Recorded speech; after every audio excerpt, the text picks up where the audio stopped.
Hey guys, Dr. Dot, come on in. Let me explain to you what's going on when we're making an adjustment. We're going to use the model spine here. So, looking down here at our model spine, we've got our nerves, these clear guys right through here, and of course we've got our vertebrae. Now, this nervous system is so critically important, it's got to be encased in bone in order to protect it. But what happens is this guy moves, right? It flexes and bends. So let's focus in on this joint. Our body is always adapting to physical, chemical, or emotional stressors.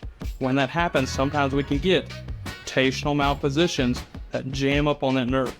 When that happens, that nerve is then going to send radiating, tingling, burning, numbness symptoms down to the area that it controls, whether it be your hands, your feet, your legs, your heart, your ribs, things like that, right?